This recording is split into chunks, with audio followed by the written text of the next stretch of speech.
hari ini kita saling memadu pengalaman. Kira-kira nanti seperti apa?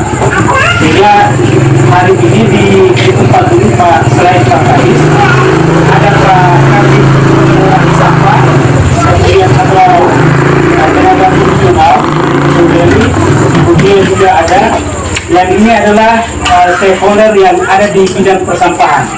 Saya kira nanti kita nanti akan bersama-sama untuk mendiskusikan. Kalau tadi permintaannya Pak Sekretaris Karang Taruna bahwa berikan, dia tidak meminta uang, tapi hari ini dia meminta untuk bagaimana metode pengelolaan manajemennya, lalu kemudian kira-kira sampah-sampah yang ada ini seperti apa dia harus kelola, lalu kemudian pengelolaan sampah di lapangan. Saya kira tadi Bang Pak kami sudah menjelaskan kita dan Pak Lurah juga sudah menyampaikan. Saya kira kesempatan hari ini adalah kesempatan yang baik untuk bagaimana kita menata ulang atau menata kembali tentang bagaimana pengelolaan sampah 2008 sampai yang terakhir kemarin itu ada Pergub nomor 5 tahun 2023 tentang pengelolaan sampah, kebijakan jaga serada, kebijakan strategi daerah Kabupaten Banjar tentang pengelolaan sampah. Tugas ini juga memberikan nilai edukasi bagi mereka soal tanggung jawab terhadap tugas yang diberikan. Memilih sampah.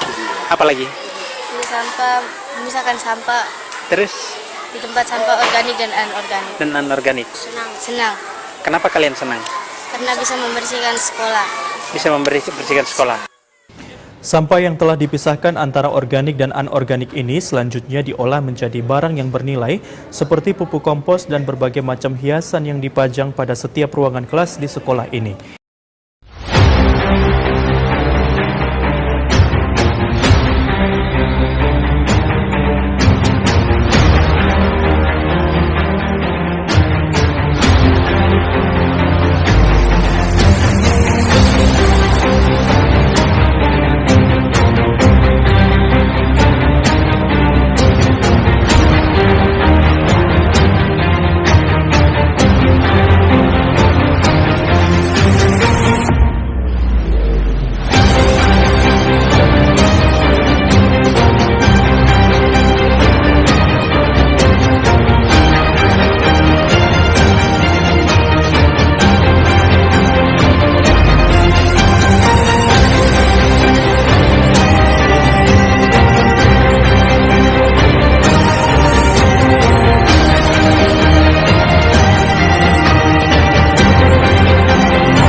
Assalamualaikum warahmatullahi wabarakatuh.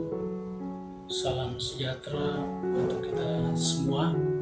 Salam, Om Swastiastu, Namo Buddhaya, salam kebajikan. Pertama kami ingin menjelaskan tentang tugas pokok dan fungsi bidang pengendalian pencemaran dan kerusakan lingkungan hidup. Yang pertama bahwa bidang pengendalian pencemaran dan kerusakan lingkungan hidup membawahi dua program, yakni pertama program pengendalian pencemaran dan kerusakan lingkungan hidup, lalu program yang kedua adalah program keanekaragaman hayati. Program pengendalian pencemaran dan kerusakan lingkungan hidup dijabat oleh pejabat fungsional dan membawahi laboratorium lingkungan hidup. Ya, sementara program keanekaragaman hayati dijabat oleh salah satu pejabat fungsional. Ya, dalam hal ini adalah pengawas lingkungan hidup. Perlu saya jelaskan bahwa berkaitan dengan program pengendalian pencemaran dan kerusakan lingkungan hidup, selama ini kerja di pengendalian pencemaran dan kerusakan lingkungan hidup itu lebih banyak kerjanya di laboratorium lingkungan hidup. Nah, di laboratorium lingkungan hidup yang pertama adalah melakukan uji terhadap kualitas air. Nah, dilakukan pengujian terhadap kualitas air ini itu dimaksudkan untuk bagaimana mengukur indeks kualitas lingkungan hidupnya, ya, indeks kualitas airnya. Jadi indeks kualitas lingkungan hidup itu ditentukan oleh 3. Kalau di daerah di Kabupaten Lembata itu ditentukan oleh 3, tapi secara umum itu ada 4.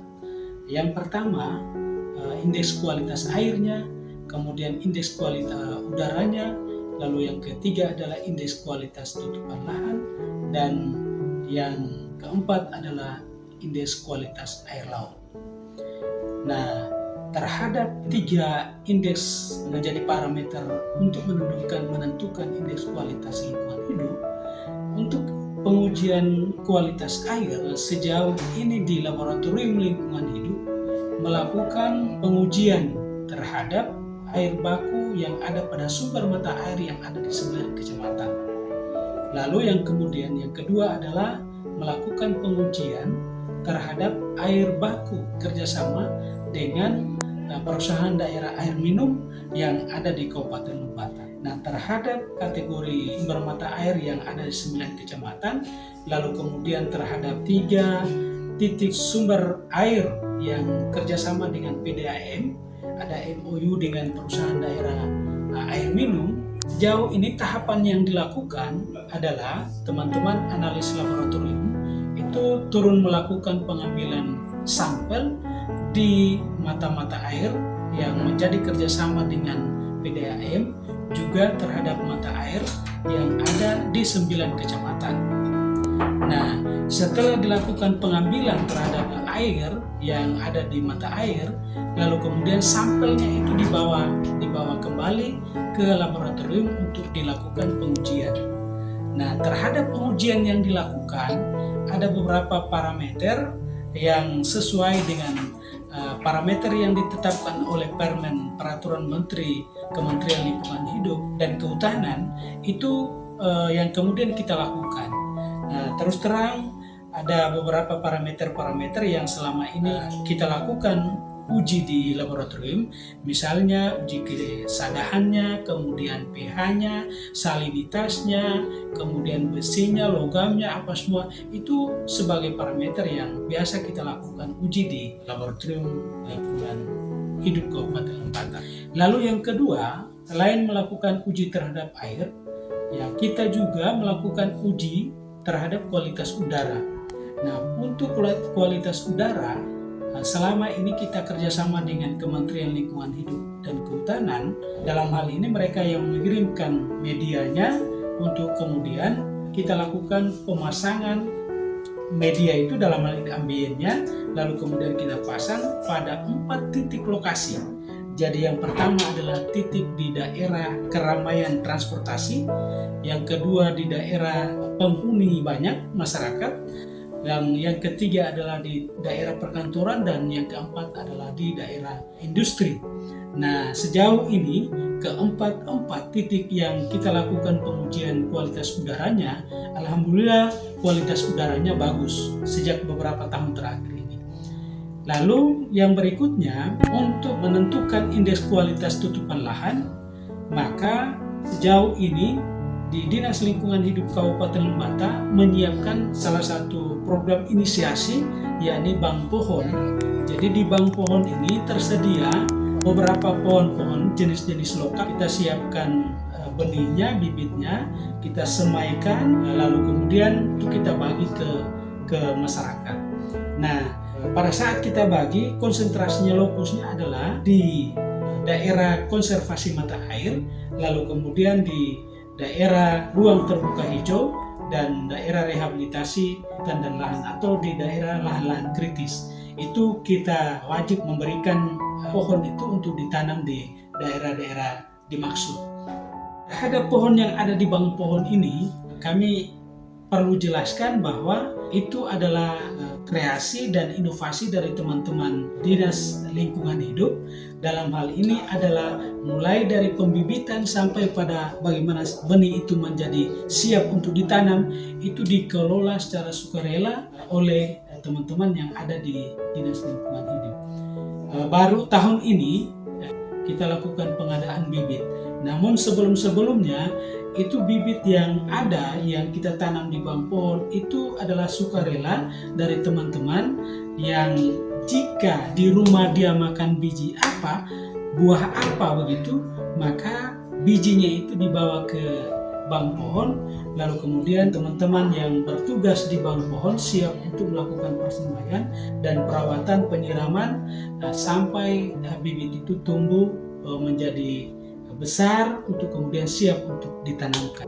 Kenapa bank pohon dan program rehabilitasi konservasi ini digerakkan? Itu dalam rangka untuk memenuhi salah satu kualitas lingkungan hidup, dalam hal ini adalah indeks kualitas tutupan lahan.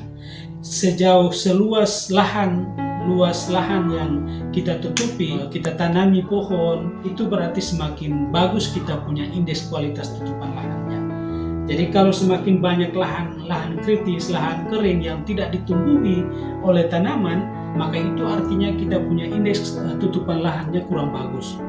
Nah, oleh karena itu Dinas Lingkungan Hidup sudah lama menginisiasi bank pohon ini dalam rangka untuk menjadi buffer agar ketika ada permintaan dari masyarakat atau ada program untuk rehabilitasi dan konservasi, itu bisa dilakukan sebagai alternatif untuk tutupan lahan kita yang tadinya berpohon, kita bisa tanam dia menjadi daerah yang ditumbuhi oleh hutan, ditumbuhi oleh pohon-pohon yang nanti akan memberikan perlindungan kepada masyarakat dan bumi kita. Terima kasih.